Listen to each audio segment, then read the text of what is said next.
Welcome back to No Man's Sky, everyone. Jason here, and this is our beginner series for No Man's Sky in 2024. In the last episode, we confronted the Atlas. We tried to go after Artemis, but we don't know what the heck happened to Artemis. So now, we are trying to locate the mysterious distress signal on the planet we got teleported to by the Atlas. So we know it's over here. Let's go see what the heck is going on. Why? We went through the portal and we were trying to find Artemis, but we obviously did not find them. So let's see. Oh, again, dang target sweeper. All right, well, I didn't see a building. I got too close to the ground. I didn't give it enough room to target sweep. That's fine. Let's get out and look. Pull up the visor. And, well, that doesn't seem like a very comforting image. We have an unknown grave. That looks like the location we're looking for, because it's exactly where we need. Oh god. Well, let's go check out the unmarked grave that they marked for us. I guess, you know, technically it's marked, or an unknown grave. Excuse me, it's unknown. So let's get going in here. Let me refill my live support. That way we're good on that. And I know a lot of people, especially newer players, they always seem to ask, how do you do that jetpack jump thing that you do? So I don't know if I've done this in a previous episode. I probably have. But in case you missed it, if you want to know how to do this, it's a good jump move that lets you traverse the surface of a planet very, very quickly. The secret is you want to run, and then as you're running, you do a punch or a melee attack. And that animation on your character puts your shoulder forward, which lets you, if you use your backpack, it launches you forward. So you're just running melee jetpack. And there you go. It keeps your character in that weird position where your arm is forward. And this was an actual problem around the next update back in 2018. That was not actually what they wanted to happen. So the next update, 2018, introduced a third-person camera. That was never had a third-person camera before that. And they noticed that when some people they melee attacked and jumped, it would launch you forward. That was not intended. So they removed that years and years ago. And the community, all of us said, hey, that's actually really cool. We like that. So that was a bug that turned into a feature in No Man's Sky years and years and years ago. So they keep it in there. It's awesome. It's technically a bug. You're not supposed to do that. Like, your character is supposed to put their arm back down. Like, you're not supposed to lock into that animation. But they keep it in there. So yeah, just again, it takes a little bit of practice to get the timing down. And if you have way more upgrades, like we don't have very many jetpack upgrades, so this will actually get faster and you can go farther the more upgrades you have in your suit. But you're just basically, as you're running, I mean, you could do it from standing still if you want. Just boom. And you still lock in, but you're not moving forward, so you don't really move. The faster you're going forward, the faster you launch. That's why you want to run while you're doing it. Run, boom, melee, and then jetpack. The only thing to keep in mind is if you're playing on a harder difficulty like survival, or if you're on permadeath, you will take a lot more fall damage when you hit the ground because it launches you in the air and it launches you forward. So you can get a lot of damage from doing that. There is a lot of metal fingers here, I just realized. Look at this, you guys. So this is a rare occurrence you'll find on planets. They're on every planet. Now, there are arguments on, you know, these metal fingers, these metal, like, orb things. They do tend to show up on more often on certain planets versus other planets. Like if you're on a radiation planet, they seem to appear more often, but they will appear on any planet. They're just like any building. They will just be randomly spread out on the planet.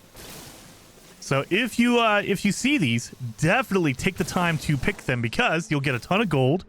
Like, look at that. I've picked up 1,900 uranium, and I've already gotten 300 gold. So each one of these will give you a ton of resources. And because we're playing in normal mode, we can carry 9,999 of each item. Gold is very valuable. You can use it for building things. You can also just sell it. If you want to just make some money really fast, sell a stack of gold and you'll make a ton of money with it. So another thing to keep in mind, you'll notice I will run my laser until it gets red like that, and I'll kind of stop for a second and go, and then stop for a second and go. You want to keep your laser hot on your multi-tool. So what I mean is run it till it's about to overheat, because the hotter your laser is, the more damage it does. I can show you what I mean by that. Let me cool it all the way down. Look at it. I'm doing 66 damage, but look at that. As it gets hotter and hotter, I'll start doing more and more. So now I'm getting 94, 100. That's why you want to keep it hot. You will do more and more damage the hotter your laser gets. Now, if you overheat, you can't use it at all. You have to let it cool down completely. So that's why I will keep going and going. I'll hold it down. And then you'll see a meter come up that says overheat. Heat warning, yeah. So just let it go and then hit it again. So you're keeping it hot and let it go and then hit it again. You're just letting it cool off for a second. You don't want it to overheat, but you also don't want it to get cold either. So you want to keep it at that super high temperature, that medium, like 80 to 90% overheat. You're almost there, but you're not quite. There you go. So that is another thing to keep in mind. And ultimately, it does not really matter. Eventually, you'll get it anyway. So it just, gives you a little bit more of a speed, an increase on your speed for your mining. If you're mining something like the metal fingers, it takes a while. So keeping your laser hot actually decreases the time it takes. But 9 times out of 10, you're not going to be holding down your laser to make it as hot as possible. And once you start getting upgrades for your laser, it kind of negates that. Like, you'll be doing a lot of damage to begin with anyway. So that bonus is still there. It's always going to be there. It's just, it might not be worth it as much with a whole bunch of upgrades. So this is Artemis's grave. It's unknown, but it says Artemis. What? How is it an unknown Artemis grave? What? I approach the source of the signal. A hologram appears. It is Artemis, but there is only silence. The slow pulse of cosmic noise in the signal. Are you okay, Artemis? If Artemis can hear me, they make no sign. The hologram just stares. It's strange, but I feel a sense of deja vu, as if we've been here before, right at this very moment. What's going on? What's wrong? As I move closer, the Artemis projection begins to speak, their words punctuated by a strange static. They came. Watch closely. Machines, murderers. Against that, it's all cutting out. The voice falls silent. The projection looks at me. Something is very wrong. I'm going to scan it. I scan the hologram. It bears the exact same signature as every other transmission I have received from Artemis. There is no ulterior source for the signal. Everything they have said appears to have come from right in front of me. As I stand here, Artemis begins to speak. Where are something? Hold them, but still beloved. Anomaly. They. Nada. Polo watching us. Tracking. Mistake. Abandoned, but it wasn't. Through the portal. Please don't trust. It cuts out. I'm afraid. Aren't something. Yeah, it's freaking out. It's like a memory. Like a last flash memory kind of thing. All right, let's comfort Artemis. The projection fizzles away to mere static. This echo is all that is left of the entity known as Artemis, a grave of glitched data trapped in a sunless reality. My friend is dead. Perhaps they never were alive. I must tell Apollo what I have seen. Damn, we found Artemis's grave. That's not good. And sometimes you'll get a notification that it's in a cave. Like there's some text that says it's in a cave. That is like a leftover remnant from years ago. They've kind of changed it a little bit. So they didn't change the text. They just changed the location is more randomized. And now it's not in a cave. So you might see something like that. Don't worry. It doesn't mean anything. It just, is a leftover text from a different era of the game. Let's scan some of these animals. Get some money here. Oh, yeah. Do I have any? Oh, yeah. Wait a minute. Do I have any upgrades on my multi-tool? I have some. I have one. That's not a really good one. That's a really bad one. So it's a black market upgrade, but those are randomized. So I didn't get a good one. I did not get a good one at all. Oh, look at, there's a trading outpost over there. Nice. Well, let's go tell our Apollo about the portal and Artemis. Do I have any fuel? I do. But I also have, you can use uranium. That's why I was collecting those metal fingers. Uranium is good for your ship as fuel.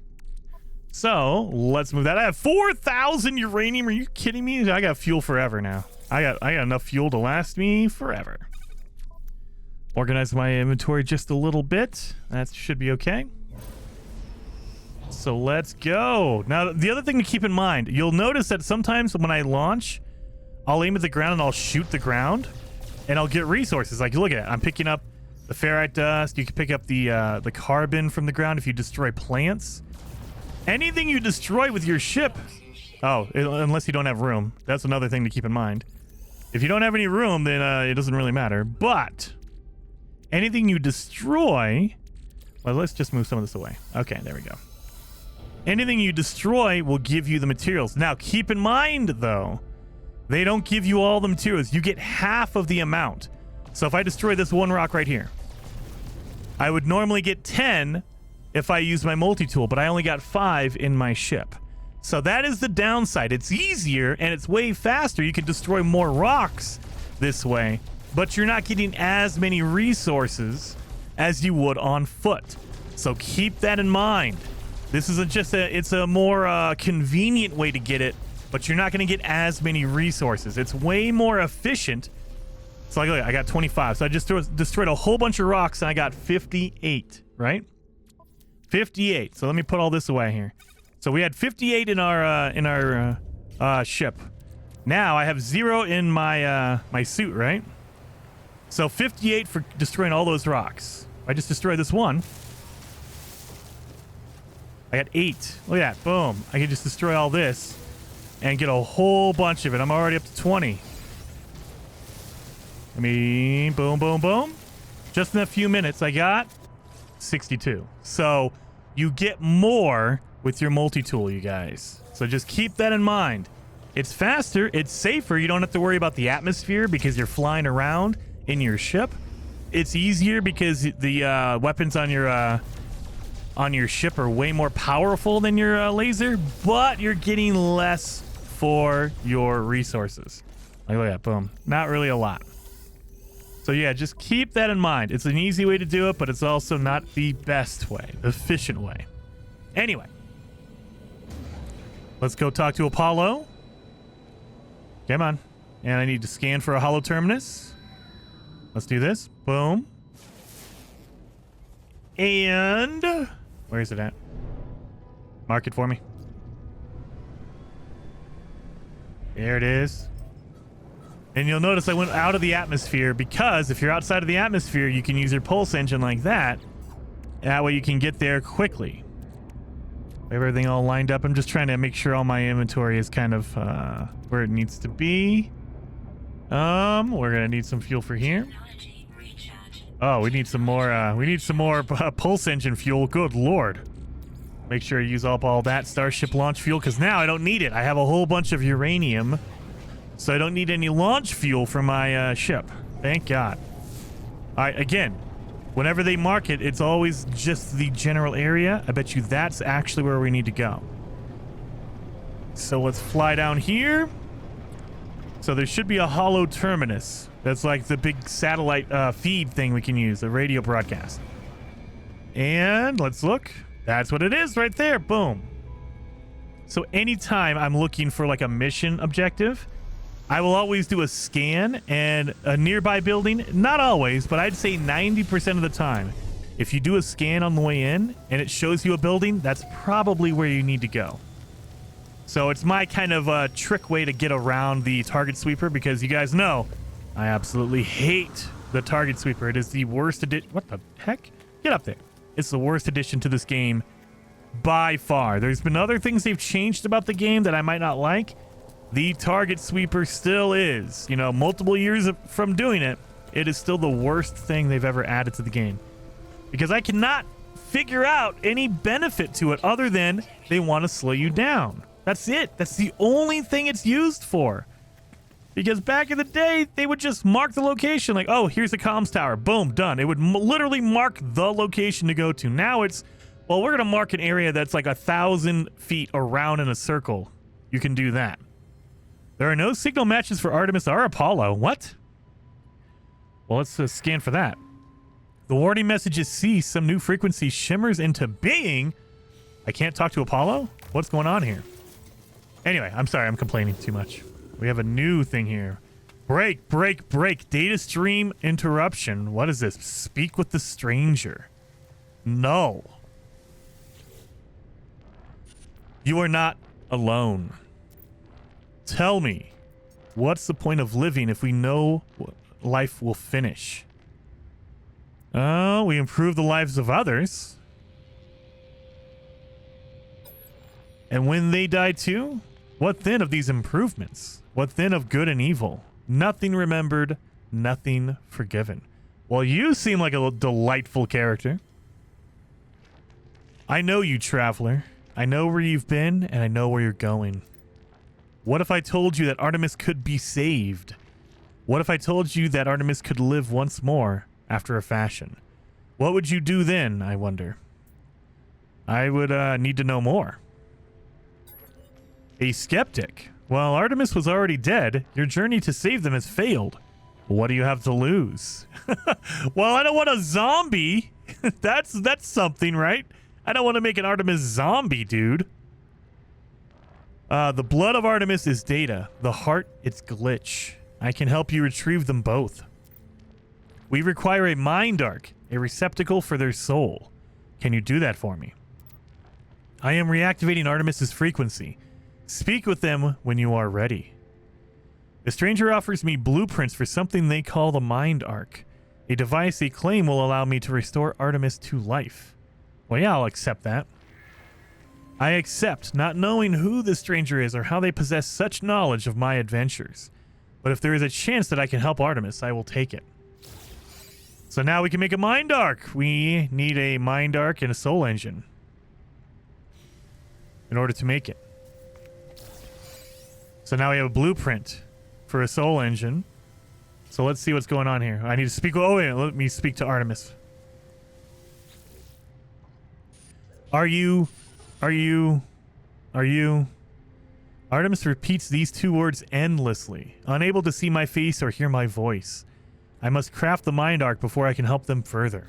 All right. So we have to make the mind arc. So let's go into our inventory and see what we need.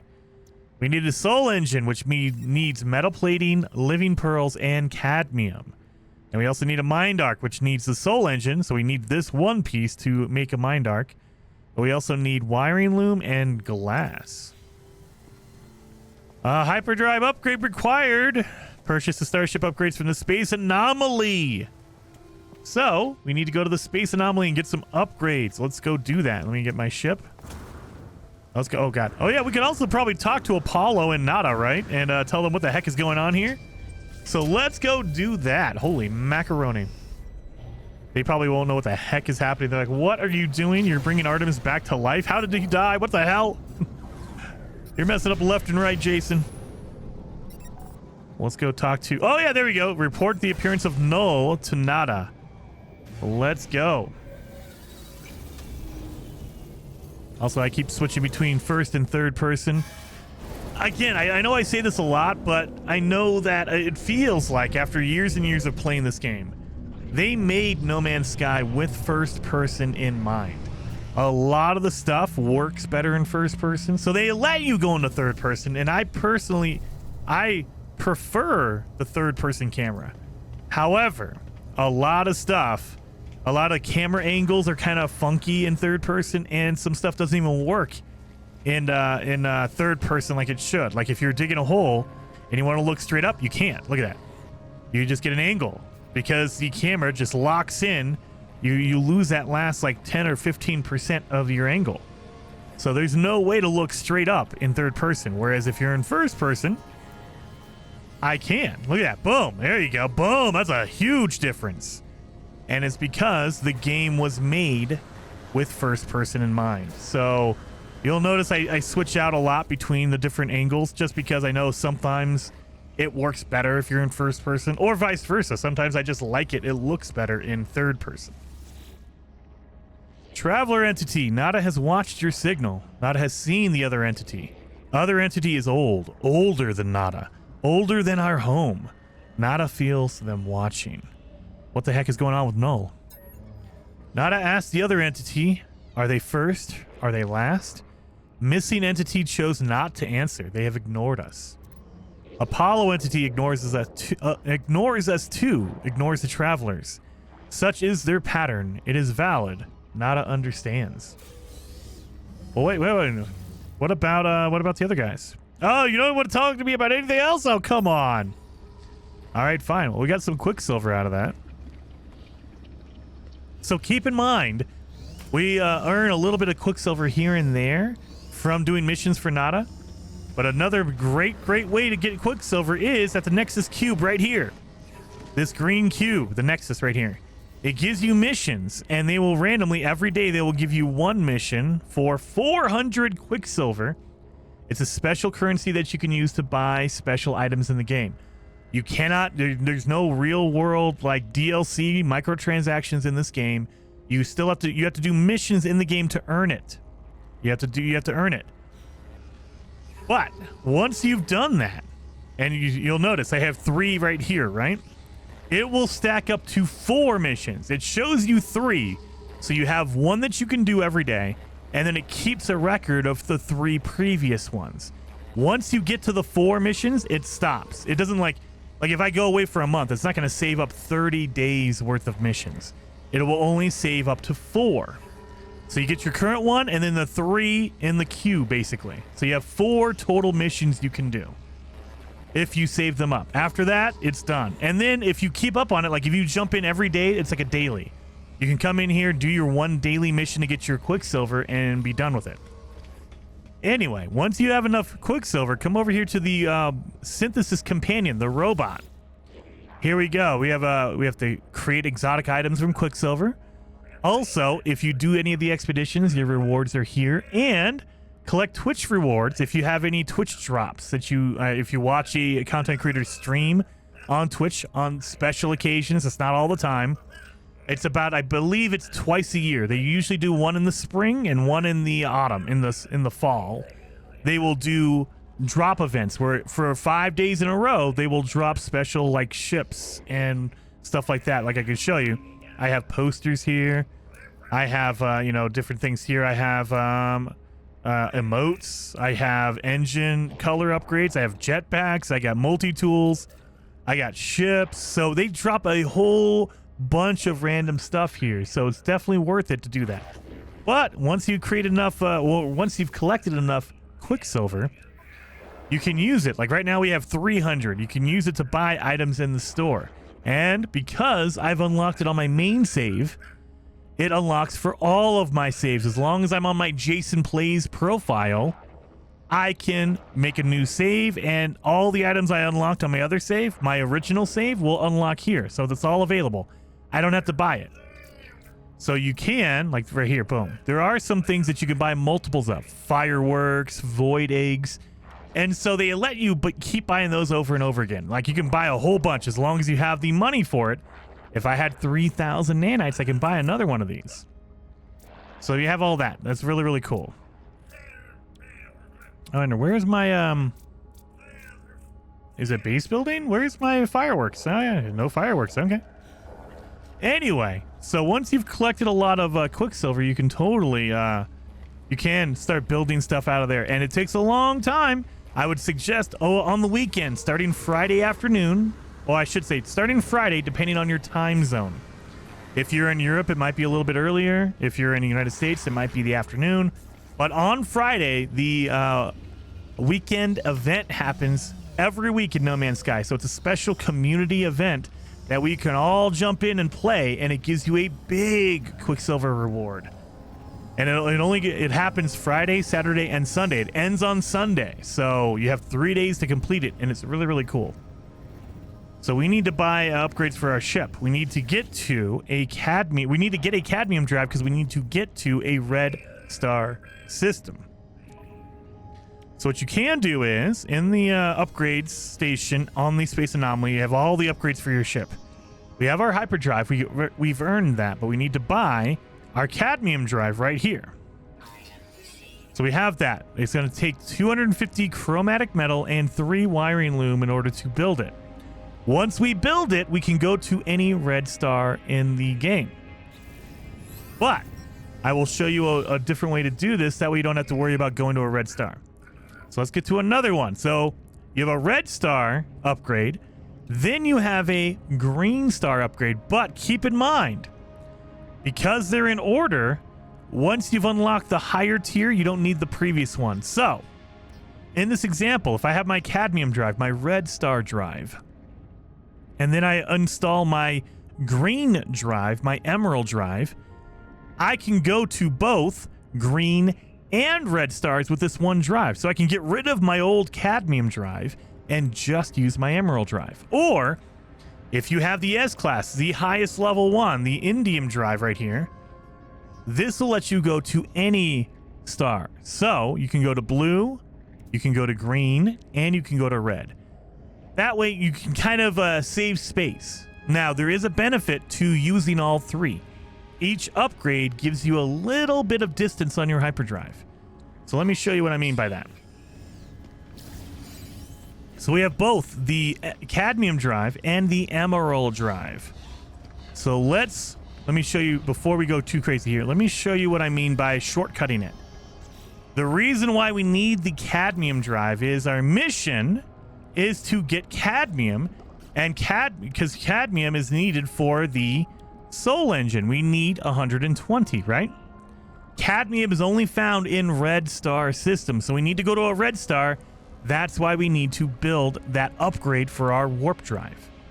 However, you can skip all of that by purchasing a pulse engine upgrade from Ares on the Space Anomaly. You can buy this at a space station as well.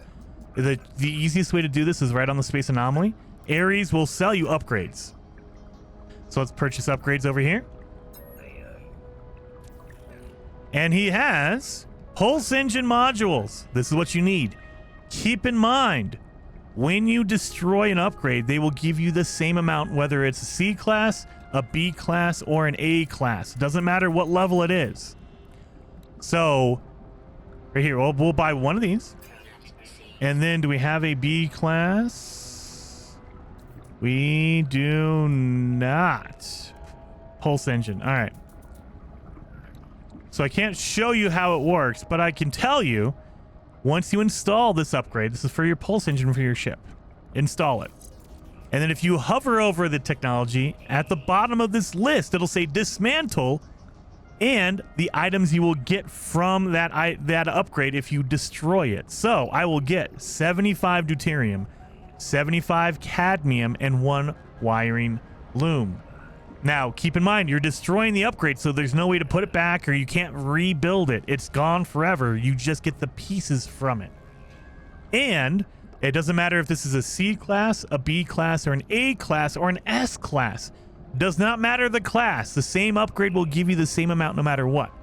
So, I have a C class pulse engine upgrade.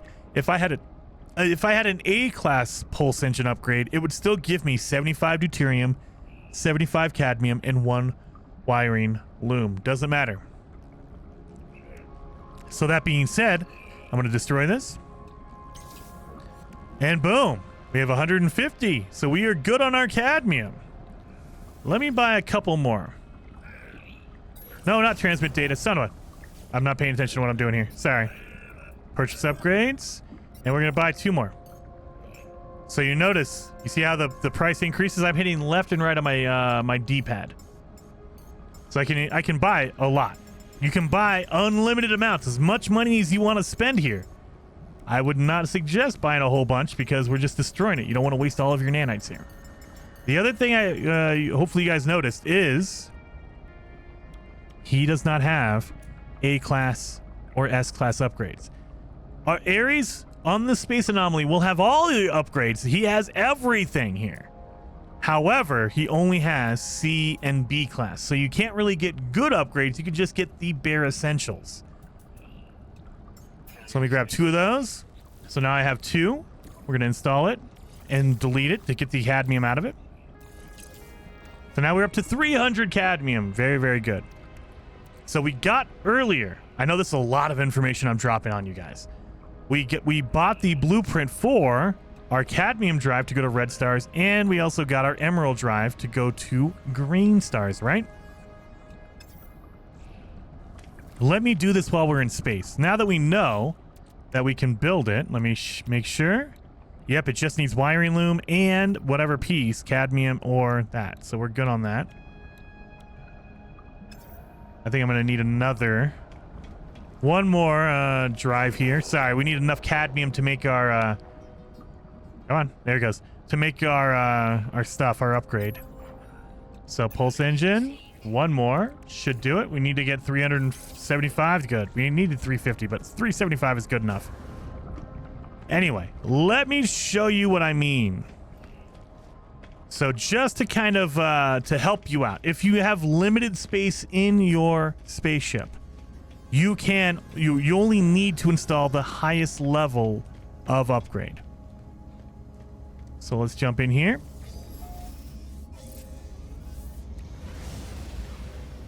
Now we're going to go to our galaxy map and I'll show you. It says in order to go to a red star, you need a cadmium drive. So we go to our galaxy map once we get far enough away. Here it is. So by default, your galaxy map has no filter, meaning all of the stars are the color they are. We're in a yellow star system. That is the default system. Anybody can go to, and any ship can go to a yellow star system. However, if I try to go to a red star, this one right here, it says cadmium drive required. Any red star. So if you just look around, you can find a whole bunch of red stars all over the place.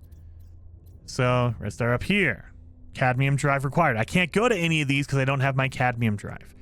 And the same thing goes for like green stars. This one's a green star. I need an emerald drive. So each star has a special upgrade on it. Now let me show you what happens when I install my cadmium drive. So this is the red star. This is the lowest level one. We need our chromatic metal and our wiring loom. So now we have it. It's good. Well, let's put it next to our hyperdrive. That way they're all sharing a bonus. That way they're all touching. Similar upgrades have to touch each other. So now if I go back into the map and I try to go to a red star, it says, nope, no problem. You're good to go, right? Before it said I couldn't go there. Now, still possible. However, I can't go to the green or the blue stars. Yeah, I only installed the one red, right? The cadmium drive. But let's install the green, the emerald drive. We have one of those. It's installed. It's ready to go. Go back into the map. And now I can go to the red right here. Still good. I can go to the green. Still good. I have everything unlocked except for the blue one. Now, if I need space, like I can say, hey, look, I don't have a lot of room for upgrades. I need to get rid of an upgrade to make space, right? Get rid of your lower level one. So now we just have the green. We'll get rid of the red. So the red is gone, right? Red is gone. We don't need it. We're good to go. We needed the space for him. Let's go back into our map. I can still go to the green because that's the one we have installed, but red star. Look at that. I can still go to the red star. There's no limitation, even though I got rid of my red star upgrade. So just keep in mind, if you don't need it, like if you need the room, you can get rid of your lower level upgrades. But the downside is, you'll notice my hyperdrive range is at 355.9. So I can go 355 light years. If I install my cadmium drive, I don't have enough wiring loom. Son of a gun. Can I get rid of something else? Like, nope. So I don't have enough wiring loom. Let me do this real quick. Need to get some wiring loom. But yeah, so every upgrade will increase your hyperdrive range just a little bit. We're not talking like it's not going to be like 1,000 light years or whatever, but it adds up. And especially if you're trying to mid-max, if you're trying to get the most hyperdrive range, you're going to want to have all the upgrades. So you want to increase your inventory size. So let's land on the space station real fast. I am never going to get used to how these look. This is still crazy to me. Years and years and years, almost like 7 years of space stations looking almost the same. And now it is completely different. It still just blows my mind every time we land here. So let's go up to the spaceship upgrade station up here, the market. Let's get up here and talk to him. Hey, buddy. Actually, no, what are we doing? I don't need that. I just need wiring loom. So let's actually talk to the market. I don't know what I'm doing. I'm all excited. Let's just buy some wiring loom. Right here. Boom. There we go. So now we should have enough. So now that we have enough to build our drive. So keep in mind, 355, right? 355.9. All I'm doing is installing the cadmium drive. It only lets me go to a red star. Like if you see this one, there's no stats on it. It doesn't increase anything. It just allows you to go to green stars. All these upgrades only allow you to go to different stars. They do not give you a bonus. But if I install it, 355.9, now it'll pop up to 360. So I just got 5 light years just by installing that. And if I move it, 355.9. So that's another reason why you want to put them all together. But that's it. That's the bonus. That is what we're talking about. Whenever we say put your similar upgrades together, that's the reason. Some of them don't show up in these stacks. So like, launch fuel. It doesn't show you a stat for launch fuel in here. There's no stat for that. However, just by doing this, you can know that the stat changes if the upgrades aren't touching. So definitely, if you can spare it, have everything you can install in your ship. So don't miss out on it, especially if you have the resources. If you have everything, there's no reason not to. There's no it's not like it weighs more or it adds anything like that. There's no weight or anything, so you're good. Don't worry about, it's gonna make my ship heavier or whatever. If the only reason to remove it is if you don't have enough room. Like if I had a whole bunch of upgrades and I needed a spot, I need to install another launch fuel and I don't have enough room, I can get rid of this one and install a launch, whatever. So that's the only reason to get rid of your upgrades if you need the room. Anyway, hopefully you guys like this episode. It's way more informative. There's a lot of information about warp drives in here. Hopefully you guys learned some stuff about that. If you did, hit that like button. And in the next episode, we will be building our soul engine because we have our cadmium now. We need living pearl and metal plating. And we will be building the mind arc. And we're going to save Artemis. At least save Artemis's soul. So I will see you guys in the next episode.